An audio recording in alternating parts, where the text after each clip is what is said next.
Brought to you by Chitale Bandhu. ब्रेकनंतर बुलेटिनमध्ये पुन्हा एकदा स्वागत आणि सगळ्या महत्त्वाच्या घडामोडींचा वेगवान आढावा. संगमनेर शहरामध्ये नगर परिषदेच्या निवडणुकीत प्रचाराच्या शेवटच्या दिवशी शिंदेंच्या शिवसेनेची बाईक रॅली. श्रीकांत शिंदेंसह आमदार अमोल खताळ तसंच भाजप सेना युतीचे कार्यकर्ते मोठ्या संख्येने सहभागी. मालवण नगर परिषदेच्या निवडणुकीमध्ये मंत्री आशिष शेलार यांनी भाजप उमेदवाराच्या प्रचारासाठी रॅली काढली. यावेळेला आमदार नितेश राणेंसह कार्यकर्त्यांची मोठ्या संख्येने उपस्थिती. रायगडमध्ये नगरपालिका निवडणुकांची रणधुमाळी सुरू आहे. निवडणुकांचा प्रचाराचा आजचा अखेरचा दिवस आहे. महाड शहरामध्ये मंत्री भरत गोगावले यांचा डोर टू डोर प्रचार. सांगलीच्या तासगाव नगर परिषदेच्या निवडणुकीसाठी आमदार रोहित पाटील यांचा डोर टू डोर प्रचार. यावेळेला जनता आम्हालाच सत्ता देईल असा विश्वासही रोहित पाटील यांनी व्यक्त केला. नगरपालिका निवडणुकीच्या मतदानासाठी अवघा एक दिवस शिल्लक असताना ठाकरेंच्या शिवसेनेच्या नगराध्यक्षपदाच्या उमेदवाराची माघार. कोल्हापूरच्या कागलमधल्या नगराध्यक्षपदाच्या उमेदवार शारदा नागराळे यांची माघार. मुश्रीफ आणि समरजित घाटगे यांच्या गटाला त्यांनी पाठिंबा दिलाय. प्रचाराच्या अंतिम टप्प्यामध्ये धाराशिवच्या परांड्यामध्ये अंधश्रद्धेचा खेळ. शहरामधल्या एका प्रार्थनास्थळामध्ये जनशक्ती नगरविकास आघाडीच्या उमेदवारासह समर्थक नेत्यांच्या फोटोला सुया आणि दाभण टोचून काळ्या कपड्यांमध्ये बांधून ठेवल्याचं समोर आलंय. आमच्या फोटोंना कितीही सुया टोचल्या तरी देखील फरक पडणार नाही. जनता तुमच्या त्रासाला कंटाळली आहे. ठाकरेंच्या शिवसेनेचे जिल्हाप्रमुख रणजित पाटील यांची परांड्यामधल्या अंधश्रद्धेच्या प्रकारावरती प्रतिक्रिया. तर या सगळ्या प्रकाराच्या चौकशीची देखील मागणी. नगरसेवक पदाच्या एमआयएमच्या महिला उमेदवाराच्या पतीवरती जीवघेणा हल्ला करण्यात आला. 3 जणांनी हा जीवघेणा हल्ला केलाय. अकोट ग्रामीण रुग्णालयामध्ये कार्यकर्त्यांसह पोलीसही दाखल झाले. जतमधल्या अजित पवार यांच्या राष्ट्रवादीचे नगराध्यक्षपदाचे उमेदवार सुरेश शिंदे यांच्या घरावरती रात्री दगडफेकीचा प्रकार घडलाय. भाजपच्या काही लोकांनी ही दगडफेक केल्याचा पवार यांच्या राष्ट्रवादीचे नेते माजी आमदार विलासराव जगताप यांचा आरोप आहे. शिंदेंच्या गुलाबी गँगने 1 तारखेला लक्ष्मी दर्शन होणार असं म्हटलं होतं. तेव्हा लक्ष्मी दर्शन कुठे कुठे झालं हे आयोगानं तपासायला हवं. संजय राऊत यांचं आवाहन. मतदानाच्या पार्श्वभूमीवरती सिंधुदुर्गच्या मालवण, कणकवली, सावंतवाडी आणि वेंगुर्ल्यामध्ये गाड्यांची तपासणी. सर्वच गाड्या थांबवून निवडणूक विभागाकडून तपासणी केली जाते. निवडणुका पुढे ढकलल्यामुळे अंबरनाथमध्ये शिंदेंच्या शिवसेनेचा गोंधळ. निवडणूक अधिकाऱ्यांच्या दालनामध्ये शिवसैनिकांची जोरदार घोषणाबाजी.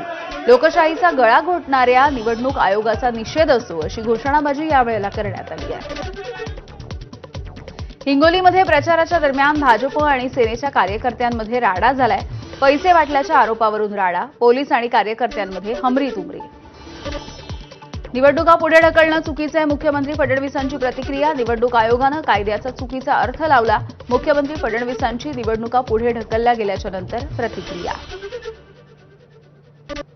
निवडणुका पुढे ढकलल्यामुळे होणाऱ्या परिणामांची जबाबदारी नेमकी कुणाची? काँग्रेसच्या बाळासाहेब थोरात यांचा सवाल. तर अनेक उमेदवारांचं यामुळे नुकसान झाल्याची देखील थोरात यांची प्रतिक्रिया.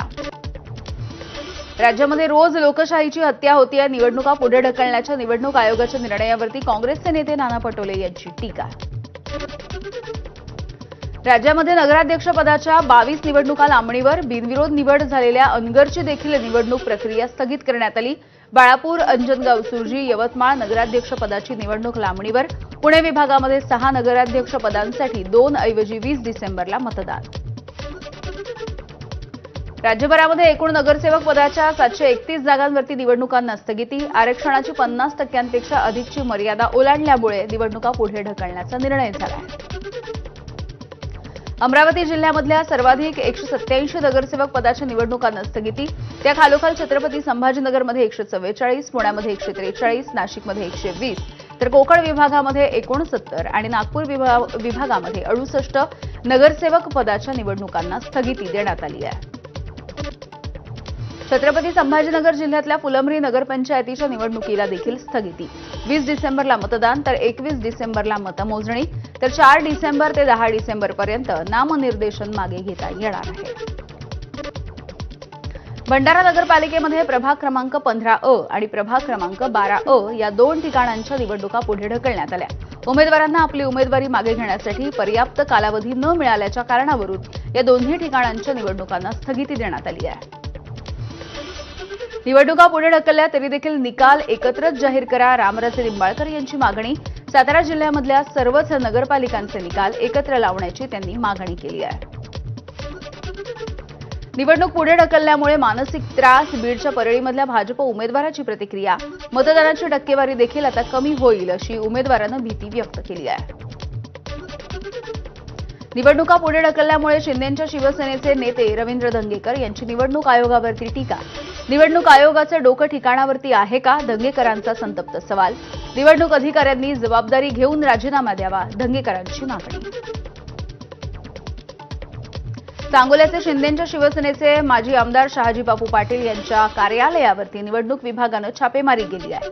भरारी पथकाने छापे टाकून झाडाझडती घेतल्यामुळे शिवसेनेचे कार्यकर्ते संतापले. शहाजी बापू पाटील यांच्या निकटवर्तीयांच्या ठिकाणांवरती देखील छापे. भाजप, शेकाप, राष्ट्रवादी आणि सांगोला शहर विकास आघाडीच्या कार्यालयावरती देखील धाड. रात्री उशिरा सांगोल्यामध्ये महात्मा फुले चौकामधल्या कार्यालयामध्ये तपासणी. एलसीबीचं पथक, निवडणूक भरारी पथकानं ही तपासणी केली आहे. कोण कुठल्या पक्षात आहे हे बघून रेड टाकली जात नाही. सांगोल्यामधल्या निवडणूक आयोगाच्या धाडीवरती फडणवीसांची प्रतिक्रिया. माझी गाडी देखील तपासली जाते असं फडणवीसांचं वक्तव्य.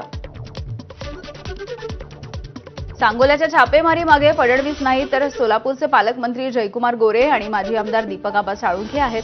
शहाजी बापूंचा गंभीर आरोप. त्यांनी षडयंत्र करून हे सगळं केलंय, मात्र झुकेगा नाही. शहाजी बापू यांची पुष्पा चित्रपटामधला डायलॉग मारत प्रतिक्रिया.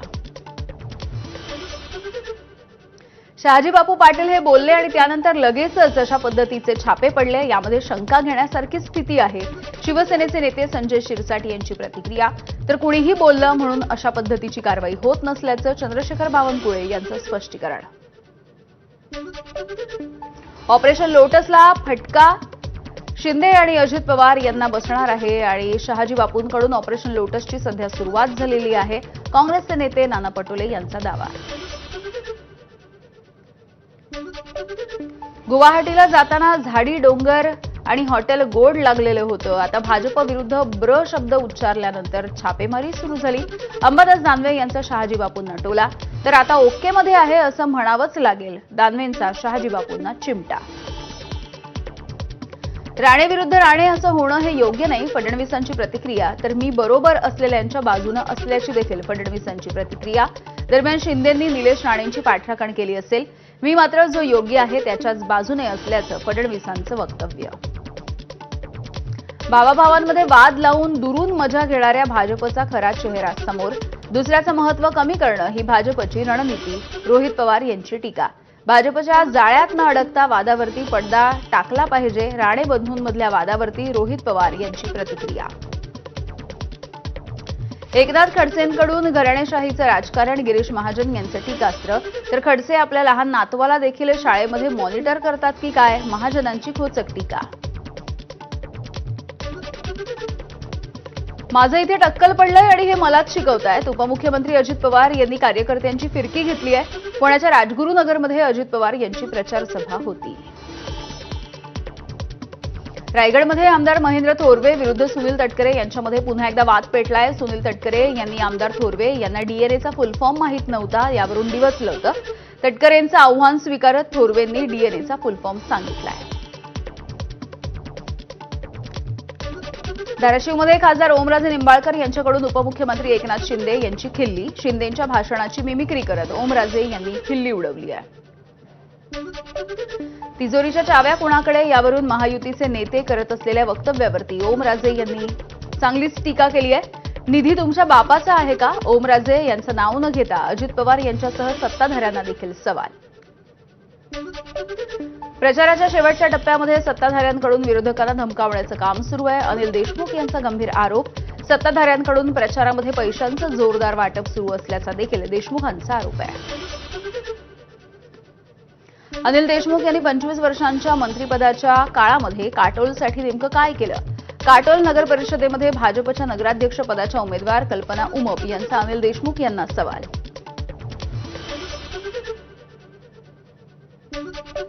माझ्या आयुष्यामध्ये माझ्यावरती साधी तक्रारही दाखल नाही, परंतु तुमच्या तिघांवरती फौजदारी गुन्हे आहेत. राष्ट्रवादीचे खासदार सुनील तटकरे यांचा निशाणा. आमदार महेंद्र दळवी यांची आमदारकी कोणत्याही क्षणी जाण्याची शक्यता असल्याचा तटकरेंचा दावा. भाजप आणि शिवसेनेमधली कटुता संपवण्यासाठी दिल्लीमधील शीर्षस्थ नेतृत्व मध्यस्थी करणार असल्याची सूत्रांची माहिती. महानगरपालिका निवडणुकीमध्ये महायुतीला फटका बसू नये यासाठी हालचाली सुरू असल्याची देखील सूत्रांची माहिती. नगरपंचायत आणि नगरपालिका निवडणुकीमध्ये शिवसेनेची जी अवस्था झाली आहे तशी आपली होऊ नये म्हणून राष्ट्रवादीची सावध भूमिका.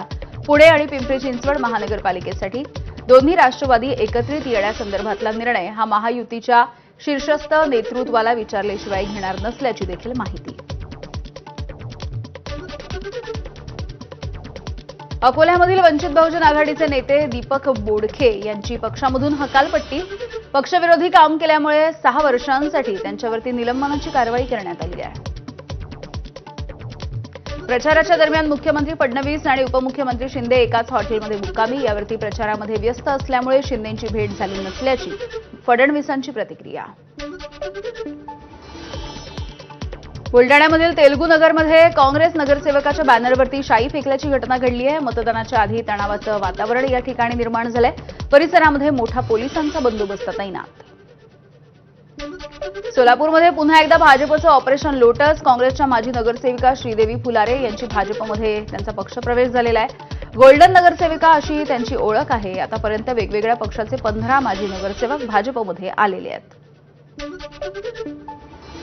मुंबई महानगरपालिकेच्या प्रारूप मतदार यादीवरती 9 दिवसांमध्ये 3,500पेक्षा अधिक हरकती आणि सूचना. प्रारूप मतदार यादीमध्ये जवळपास 4 लाखांपेक्षा अधिक मतदारांची नावं दुबार, तिबार आणि त्यापेक्षा अधिक वेळा आहेत. अनेक मतदारांची नावं एका प्रभागामधून दुसऱ्या प्रभागात.